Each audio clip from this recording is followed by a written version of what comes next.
오늘 저는 회원님들한테 그 의식업 경영자들의 위기와 학회의 대응이라는 말씀을 드리려고 하는데, 사실은 학회 앞에는 한국외식경영학회가 이제 빠진 거고요. 그래서 이제 전반적으로 우리 학회에서 현업을 바라보는 그런 눈들, 또 우리가 어떤 역할들을 해줘야 이 코로나 위기를 슬기롭게 넘기고 관련되는 대안을 가지고 더 어떤 발전을 이룰 수 있을까, 뭐 이런 이야기를 하면서 결국은 우리 그 연구하시는 선생님들이 어떠한 부분에 관심을 두고 연구를 해야만 추후 우리가 존경받는 학회로 갈 수 있는가, 뭐 이런 이야기를 끝에 가서 하려고 준비를 했습니다. 그래서 뭐 전적으로 저 개인적인 의견이라고 봐주시고요. 사실 어떤 큰 준비가 있었던 그런 부분들은 아니었는데, 저도 문성식 회장이 워낙 열심히 일하셔갖고선 나름대로 같이 협조하면서 일했습니다. 네, 그렇게 생각하시면 될 것 같고요. 제가 이제 이 사진을 바로 띄우면서 정말 과거 같으면 생각하지도 못했던 일들, 이제 뭐 비행기로 여행을 하는 것도 아니고 이렇게 기내식만 먹는데 수십만 원을 내야 되는 우리의 현실, 정말 불과 얼마 전까지 우리가 가능하지 않았던 그런 모습 속에서 이렇게 학회까지 운영을 하게 되는 것 같습니다. 그러다 보니까 항공사에서도 관련되는 그런 상품을 내놓으면서 근무하는 직원들이 직접 서빙도 하고 이런 모습을 사진에서 봤는데, 뭐 한편은 즐겁기도 했습니다만 좀 씁쓸한 생각이 드는 우리 사회 한 단면이 아닌가, 그런 생각이 들었고요. 그러다 보니까 이제 오늘 회원님들 식사를 어떻게 하셨는지 모르지만, 뭐 저는 또 저 나름대로 비슷한 그런 방법으로 해결을 하게 됐고, 이제 우리의 일상생활에서 배달이라고 하는 그런 부분들은 더 이상 뭐 특별한 과정도 아니고, 이제 우리뿐만 아니라 이 어떤 문화에 익숙해 있었던 젊은 층들에게는 더더욱 자연스러운 일이 돼가는 그런 상황 속에서 우리가 학생들도 가리키고 현업도 운영해야 되는 그런 상황에 있다라고 생각을 합니다. 그러다 보니까 이제 관련되는 업체에서는 이런 새로운 트렌드에 맞춰서 상품 개발에 전념을 하고 계시는 것 같고, 소비자들은 어느새 집에서 혼자 술도 마시고 파티도 열고 하는 그런 문화로 자연스럽게 정착이 돼가는 그런 상황 속에 있는 게 아닌가 생각이 들었습니다.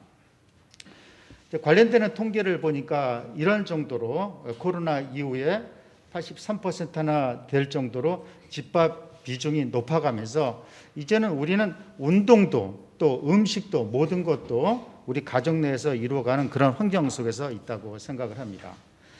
또 계속해서 HMR 관련되는 이런 재미있는 통계를 보면서 우리가 무려 5조까지 매출액이 증가할 예상으로 되어 있고, 옆에 나와 있는 그런 자료들을 보게 되면 왜 당시는 어떤 결국 이제 HMR에 대한 그런 인식 부분에서 하나하나 나와 있는 내용들이 과거에 우리가 생각했던 부분들이 아니라 상당히 어떤 의미 있는 그런 내용들이 하나하나씩 들어간다는 거, 결국은 자연스럽게 자리를 잡을 수밖에 없고, 종전에 생각했던 그런 1차원적인 개념이 아니라 스스로 뭔가 가치를 느끼는 그런 상품으로 정착이 되어가는 그런 느낌을 받았습니다. 그래서 이제 이뿐만 아니라 이제 회원님들도 잘 아시다시피 전국의 유명한 맛집의 상품을 집에서 언제든지 즐기실 수 있는 RMR 관련되는 상품이 활발하게 진행이 되고 있지 않습니까? 얼마 전에 이제 일하고 있는 후배의 이야기를 들어보니까 전국 각지에서 유명한 식당뿐만 아니라 인플루언서로 활약하고 있는 이런 분들을 만나서 활발하게 지금 조리 노하우를 전수하고 있는데, 뭐 한 번 가게 되면 한 달씩도 있고 그런다고 그러더라고요. 그래서 열심히 상품 개발해서 우리가 그런 음식을 가정에서 드실 수 있는 그런 상황으로 가는 상황이라서, 여기에 나와 있는 전에는 우리가 일일이 가야만 그런 맛볼 수 있었던 유명한 그런 셰프들이나 인플루언서들이 상품을 우리들하고 직접 맞닥뜨리는 그런 상황이라고 생각을 합니다. 네, 뭐 같은 비슷한 내용이라서 넘어가기로 하겠습니다. 이렇게 우리가 어떤 트렌드만을 이야기를 하다 보니까 이런 상황 속에서 뭐 저 말고 다음 이제 발표자분도 그런 말씀하시겠습니다만, 제목이 너무 충격적입니다. 올해 5월 영업이익 제로라고 하는 그런 부분들. 그래도 어떤 그거를 계속 유지를 해 나가야 되는 우리의 현실이 안타까운 상황이고요. 또 어떤 이런 상황에서도 변화에 빨리빨리 대응을 할 수 없는 분들이 현실적으로 계시거든요. 그런 분들한테 이중 그런 고충을 주고 있는 상황이 아닌가 이렇게 생각이 들었습니다. 또 매출액은 어떤 중소 대규모에 관련 없이 전반적으로 같이 하락을 하고 있는 그런 추세를 보이고 있고요. 이런 상황 속에서 뭐 어쩔 수 없이 사장이 되었다 이제 그렇게 표현을 하고 싶은데 자영업자 1인 직원 고용을 못하고 혼자서 운영을 해야 되는 그런 분들의 숫자가 보시다시피 이렇게 늘어나고 있는 추세, 안타까운 거죠. 뭐 사장님이라서 사장님이 되는 그런 부분이 아니라 어쩔 수 없이 혼자서 운영을 해 나가야 되는 절박한 그런 상황까지 갔다 이렇게 말씀을 드릴 수가 있을 것 같습니다.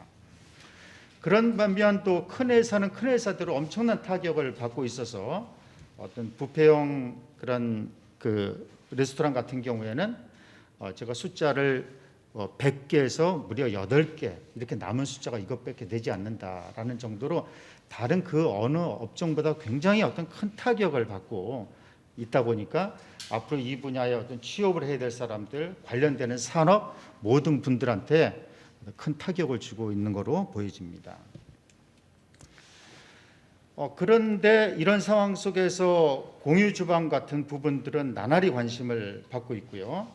실제로 매출의 규모도 늘고 있는 반면 이 공유주방 관련돼서 지금 청년들한테는 앞으로 창업에 대해서 어떤 생각을 가지고 있느냐라고 물으면 종전에 우리가 생각했던 것하고는 전혀 달리 바로 그냥 공유주방 이야기가 나오더라고요.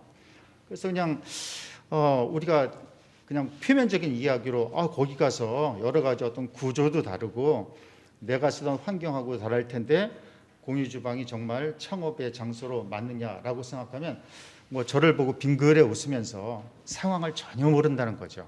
공유주방이 어떻게 돼 있는 많은 그런 인프라 또 오히려 다른 어떤 메뉴하고 콜라보레이션을 이루면서 고객들은 더 많은 그런 혜택을 가져가고 거기에서 교육이라든지 어떤 뭐 콜센터라든지 이런 거를 통해서 더 성장할 수 있는 우리가 종전에 생각했던 그런 개념보다는 훨씬 진일보해서 앞으로 하나의 어떤 그런 세월은 그 노멀로 정착될 수도 있다라는 생각을 가지게 되었습니다. 이 정도로 매출 규모가 커졌다라는 말씀을 이제 드리는 거죠. 우리가 계속 환경을 지금 말씀드리는데 이런 상황이다 보니까 코로나19가 우리 주변에서 자연스럽게 이런 새로운 문화를 만들어서 배달을 하는 것도 이제 우리가 자연스럽게 일상생활 속에서 동네에서 운동도 하고 산책도 하면서 배달도 해나가고 오히려 이런 일을 하는 분들은 이것을 즐거움으로 느끼고 또 동네를 더 이해할 수 있는 계기가 되었다라고 이야기를 하고 있거든요. 같은 차원에서 여기에 나와 있는 지금 배달의 민족이나 요기요가 추천해주고 있는 3km, 1km 반경의 식당이다 보니까 동네 상권은 새롭게 개발되고 있고 우리 지역에서 맛집이 어떤 것인가 또 그 맛집을 통해서 우리 동네가 가졌던 종전의 아이덴티티랄까 이런 거를 오히려 살려나가는 그런 새로운 문화가 형성되기도 한다고 합니다. 위생 관련돼서는 더 이상 강조할 그런 이유가 없을 정도로 우리 어떤 고객들은 옛날에는 동네 짜장면 집이 다 그런 거 아니냐 뭐 흔하게 그런 이야기가 나왔다라고 한다면 이젠 더 이상 용납될 수 없는 그런 표현이고 고객에 대해서 어떤 위생 부분에 문제가 있는 것은 결국 배반행위나 다름없다라고 이야기할 정도로 그 인식은 아주 극도로 높아졌다라고 생각을 하고 있습니다. 그래서 얼마 전에 이러한 상황에서 그 서울에서 발표한 컴포트 푸드를 발표한 내용을 보면서 아주 의미 있게 이 자료를 봤어요. 옛날에는 이런 자료가 나오면 별로 신경 안 쓰고 뭐 저런 음식을 그렇게 우리가 자주 뭐 늘상 이제 먹긴 먹지만 그렇게 뭔가 차별화된 음식으로 생각을 하질 않았거든요. 근데 컴포트 푸드라는 말 자체가 우리가 좀 힘들고 어려움이 있을 때 한 번쯤 먹고 싶은 우리가 원래부터 먹어왔던 그런 음식들 또 음식을 통해서 뭔가 이렇게 달콤한 자기만의 위안을 얻을 수 있는 그런 음식이잖아요. 그런데 이런 음식들이 바로 외국인들이 접할 수 있는 음식들 그러니까 우리 한국인들이 일상적으로 먹는 그런 음식을 한류와의 어떤 그런 붐하고 같이 외국인들이 바로 원하는 음식이 이런 음식이었다. 그렇다고 한다면 앞으로 좀 더 이런 부분에 관심을 두고 진행해야 되지 않을까라는 그런 자료로 이거를 보게 됐습니다. 그래서 이제 사람들은 자연스럽게 그 코로나 이전과 이후 얘기를 하잖아요. 그러다 보니까 BC하고 A씨를 이렇게 뭐 어떤 우스꽝스러운 표현으로 이야기를 하면서 BC와 A씨의 차이를 그 이전과 이후로 극명하게 나누면서 변해왔다라고 이제 이야기를 하고 있는 것 같아요. 게다가 그 MZ 세대들의 어떤 특징이 이제 그 좌측에 보시게 되면 뭐 여가 중시 현실성이라든지 뭐 환경 윤리적 가치 중시 이런 부분까지 뭐 나머지 부분들은 얼추 전에 봤던 내용입니다만 새롭게 등장을 해서 우리 외식 관련되는 분들한테 긴장하라고 뭔가 더 개발을 해야 되지 않는가라는 생각을 하게 되는 것 같습니다. 제가 이제 짧게 이제 이렇게 말씀을 드렸는데 저는 이제 코로나가 우리 외식 산업을 어떻게 바꿨는가 그런 걸 제 나름대로 좀 정리를 해본 걸 읽어볼게요. 자, 외식에서 위생, 영양 또는 뭐 비건 그런 관련되는 부분이 앞으로도 계속 강조가 될 거다라고 생각을 하고 있고요. 또 우리 외식 산업에서 테크놀로지가 우리의 중심에 서게 될 거다라는 이야기. 또 우리가 이제 학생들한테 물어봐도 조리에 대한 전통적인 그런 개념이 아니에요. 예, 이 어떤 코로나 이후에는 이 어떤 조리에 대한 개념 자체도 변동이 되고 있다라고 생각이 들고 그러다 보니까 관련되는 학과의 커리큘럼도 옛날하고 똑같아도 되는가? 그건 아니라고 생각합니다. 뭔가 변화가 지금 필요한 시점이 있고요. 또 이제 창업에 관련돼서도 그 창업의 형태라든지 방식, 설비, 고객조차도 다 바뀌고 있다. 또 편리미엄이 그런 어떤 미션 아래 모든 것이 다 변하고 있는 그런 상황이고요. 그러나 코로나 속에서도 한류에 대한 그런 어떤 그 차원에서 한식이 계속 부상을 하고 있고 과거에 우리가 해외 한식의 해외 진출 이런 이야기를 했다면 요즘은 반대로 그런 해외 인력이 국내로 진입하는 것이 더 관심 두고 있는 부분인 것 같습니다. 또 아까 말씀드렸던 동네 상권이라든가 그런 부분들도 우리가 주요한 관심사라고 생각이 들고요. 이러한 변화되는 환경 속에서 우리 한국외식경영학회가 우리 어떤 산업에 어떤 도움을 주어야 되는가라는 차원에서 어떤 물음표를 던지게 된 거죠. 그래서 우리는 어떤 외식 창업자에게는 실무에 대한 직관력을 줘야 될 것 같고요. 또 경영자들한테는 성공 마인드를, 또 외식 청년들한테는 가능성과 용기를 심어줘야 되고, 또 식품 관계자들에게는 새로운 연대와 대안을 무엇인가 그런 것에 대한 말씀을 드려야 될 것 같고, 또 정책 입안자에게는 우리의 현실을 똑바로 알려주는 기회, 또 외식 문화 담당자에게는 우리 외식 산업의 오랜 전통 속에서 내재되어 있는 깊은 정서를 알려드려야 되지 않는가라는 생각을 하게 됐습니다. 그래서 우리 학회가 지금 열심히 이제 큰 학회로 성장을 했고요. 이 학회가 앞으로 우리 어떤 학교에서 가르치고 배우는 그런 내용들이 현장에서 어떻게 쓰여지는가 그런 걸 한 번쯤 생각해 봐야 될 그런 시기가 됐고 또 외식의 이 방대하고 복잡한 그런 실무를 어떻게 우리가 담아낼 것인가 또 성공한 어떤 외식 경영자들이 곳곳에 있는데 그분들의 암묵지는 어떻게 전달할 수가 있는가 또 외식 청년들이 원하고 있는 그런 학교의 기대 이런 것들을 잘 발굴해서 만들어 나가야 될 또 책임도 있다고 보고요. 이제 외식은 식품 유통하고 같이 연대되는 그런 산업이다 보니까 이런 것 때는 우리가 어떻게 또 생각을 하는지 또 대학에서 전통 음식에 대해서 많은 관심을 줘야 되는데 우리는 지금 과연 우리 한류 전통 음식을 살리고 있는가 아니면 반대로 죽이고 있는가라는 그런 어떤 질문을 하고 싶은 때가 있었습니다. 또 우리 외식에 깊숙이 들어와 있는 테크놀로지에 대한 우리들의 대안도 필요하다고 보고요. 또 오늘도 이렇게 와 계셨습니다만 정책 입안자들에게 우리 현실을 또 어떻게 알려줄 것인가 또 우리 외식산업이 타 학문하고 융합되면서 변할 수 있는 커리큘럼은 무엇인가라는 생각을 가지게 되었습니다. 그래서 사실은 이제 전임 회장님들하고도 많은 그런 말씀을 나눴습니다만 이번에 문성식 회장님이 특히 뭐 이런 부분 강조하고 저하고도 그런 일을 해보자라고 이제 몇 차례 말씀하셨는데 그래서 우리 어떤 학회에 앞으로의 좀 이렇게 우리들이 해야 될 일을 함축적으로 적어놔 봤거든요. 한번 읽어보겠습니다. 우리 한국외식경영학회는 외식 현장이 작지만 소중하고 가능성 있는 주제에 깊은 관심을 두고 변화하는 환경 저변의 소리를 담아낼 수 있는 현장 지향적인 연구 활동을 독려하고 주도하고자 합니다. 라는 그런 내용이거든요.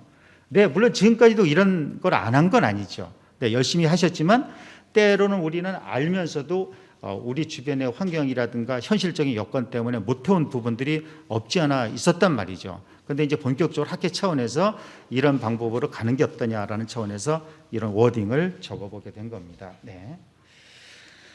그래서 이제 앞으로는 우리가 현장을 대변하고 이끄는 그런 연구자들의 모임으로서 변화를 담아내고 현장 지향적인 연구를 하고 흥미를 주는 연구, 그다음에 실무하고 연대를 하는 연구, 또 한국 음식과 한류를 지키는 그런 학회가 되어야 된다고 생각하고요. 그러다 보니까 이 어떤 지금까지 뭐 이 트렌드 또 우리의 어떤 그런 미션, 우리 주변 환경 이런 것들을 전부 다 모아서 학문 활동을 하시는 연구자분들이 모인 우리 학회에서 좀 이제 이 회장님하고 이미 다 메일도 받으시고 하셨지만 우리가 스페셜 에디션도 그런 차원에서 지금 준비를 하는 거거든요. 뭔가 좀 변화를 줘보자.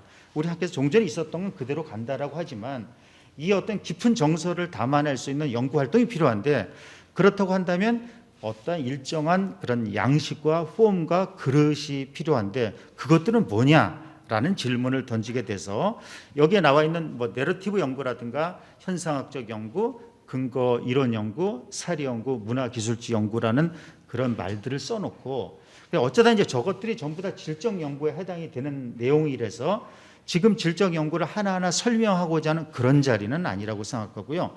또 이제 많은 연구자분들이 이 부분에 대해서도 많은 관심을 가지고 있고 또 우리 학교에서 일부 투고를 받아서 진행된 경우도 있었어요. 그런데 우리 산업이 다른 산업하고는 다른 여러 가지 특수성과 복잡성 이런 것들을 가지고 있는 것들을 어떻게 해결해낼까라는 차원에서 이 5가지를 이제 쭉 이렇게 적어놨는데, 제가 이제 준비해 내온 내용들을 전부 다 읽게 되면 전부 다 일어서실 것 같아서 이제 요 5가지에 대해서 우리가 가능한 주제만 딱딱 이야기를 하고 제 말씀을 마치는 게 좋을 것 같습니다. 그래서 이제 이 내러티브 생애사 연구에 관련해서 제목을 한번 봐보겠습니다. 유도인 김남환의 생애사 연구라고 하는 이 논문 제목, 언뜻 봐서 저게 무슨 논문이야? 라고 생각하는지 모르지만 치우께서는 하나의 어떤 거목이 지금까지 성장하면서 있었던 수많은 일들을 담아내는 그런 일들, 또 그 내러티브를 통해서 자연스럽게 어떤 우리가 알지 못했던 부분까지 새롭게 드러나는 그런 것들. 그래서 제가 이제 그 다음에 이런 얘기를 적어놨어요. 뭐라고 적어놨냐면은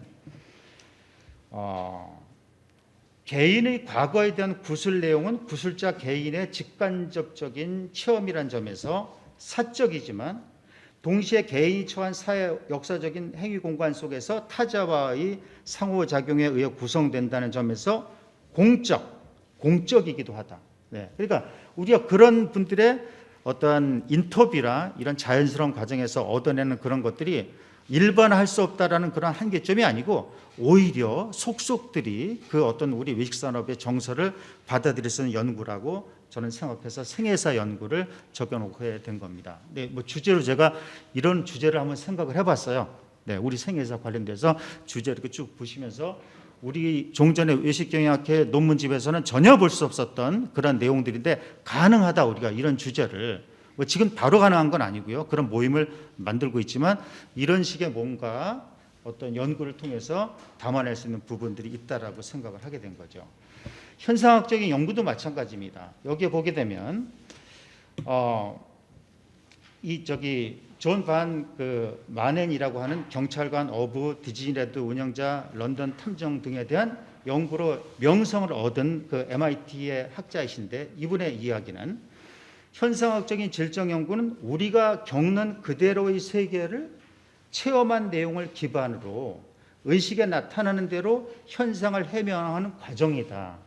그러니까 뭐 그 대상자가 몇 명이 되든 간에 인터뷰 과정, 뭐 작은 어떤 개방형의 설문지 이런 걸 통해서 자연스럽게 드러나는 이야기를 들어보자. 그러니까 우리는 연구자하고 연구 참여자하고 같이 어떤 소통하는 거예요. 이 자체가. 우리 양적 연구에서는 그걸 못했지 않습니까? 근데 이거는 연구자하고 연구 참여하고 같이 소통하면서 일어나는 그런 현상학적 연구를 제가 이제 소개를 하면서 관련되는 그런 어떤 그 연구를 이런 거를 할 수가 있다.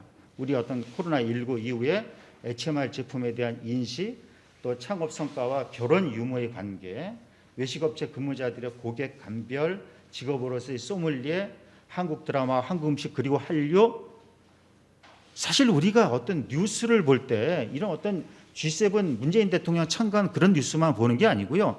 그 밑에 살짝 되어 있는 그 이면의 세계를 보려고 하는 우리들의 어떤 구조가 있지 않습니까? 그래서 저는 이 연구를 그런 생각으로 보는 거예요. 그러니까 우리 어떤 논문집에 나와 있는 그런 연구를 우리 학자분들이 봐도하고선 우편으로 오면 막 그냥 그 어떤 내용의 논문이 있는가 이렇게 보냐는 거죠 지금.